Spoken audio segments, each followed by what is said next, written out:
Deputado Heitor, eu quero me somar ao seu pronunciamento, principalmente na primeira parte, que trata da questão do papel do Estado na regulação do funcionamento dos serviços e, principalmente, com a questão do custeio.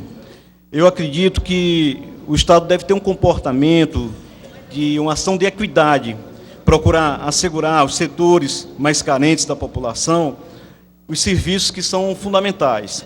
E nisso aí, deve procurar uma fonte de financiamento que assegure os serviços de qualidade efetivamente.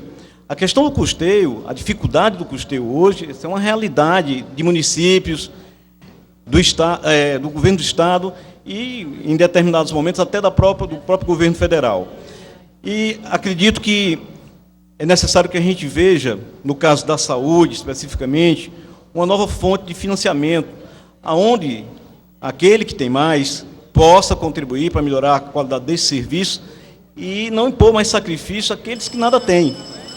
Então, só para concluir, eu quero dizer que municípios como Juazeiro tiveram grande dificuldade para manter o funcionamento de consórcio de saúde, por conta da falta de recursos. Não é porque o prefeito não quisesse, eu sou oposição a ele, mas os recursos são escassos para o funcionamento da saúde. Então é necessário que aquilo que não é prioridade, ele seja realmente passado para concessão. Defendo essa tese nesse momento, inclusive é uma mudança de posição que eu tinha no passado em relação a essa questão.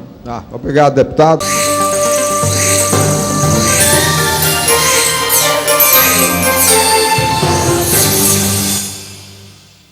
Pela ordem, para o deputado doutor Santana, esperar de 3 minutos.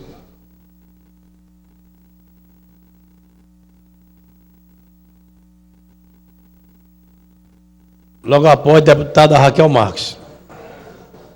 Senhor presidente, senhoras deputadas, senhores deputados cearenses, eu venho ocupar essa tribuna para alertar as autoridades da saúde.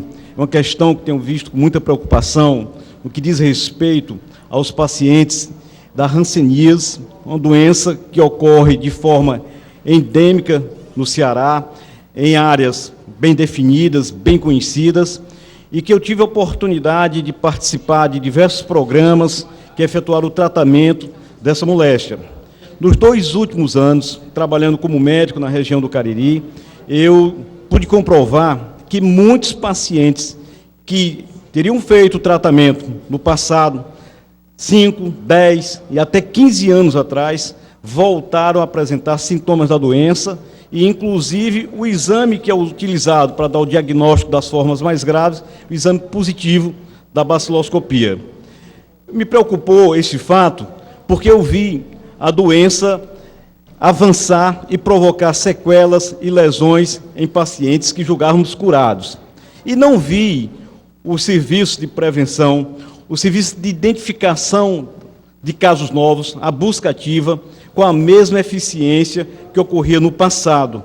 Então, acredito que o Estado deve rever a estratégia de enfrentamento da hanseníase, deve procurar aperfeiçoar os mecanismos do diagnóstico precoce e, inclusive, montar uma equipe para investigar de forma detalhada esses casos que apresentaram a recidiva e que voltaram a fazer o tratamento, porque isso pode significar uma falência do tratamento de forma perigosa, fazendo com que a doença volte a recrudescer a curto prazo, apresentando um número que extrapole aquilo do que é previsto e do que é aceito pelas autoridades sanitárias como sendo a doença controlada no nosso estado e principalmente na região do Cariri. Então, a hanseníase é uma doença que é importante pelas sequelas graves que ela pode provocar e, no caso de haver uma falência do tratamento, a gente pode, dentro de um determinado período, voltar a ter a grande quantidade de casos que ocorria, fazendo com que a região do Cariri, principalmente, fosse considerada uma hiperendemia da hanseníase. A hanseníase, no passado, foi a doença chamada de lepra, e era temida exatamente pelo grande preconceito que existia contra ela e os pacientes que terminavam por ficar mutilados diante da ineficácia do tratamento do passado. Com os anos, o Ministério da Saúde adotou a poliquimioterapia, que era uma estratégia de tratamento que reduzia o período do tratamento, garantindo uma cura para os casos. E o que a gente viu nesses fatos recentemente foi a falha desse tratamento promissor que nós acreditávamos que iria erradicar definitivamente essa moléstia. Então, essa é a minha preocupação. Espero que as autoridades de saúde se manifestem sobre esse assunto. Amém.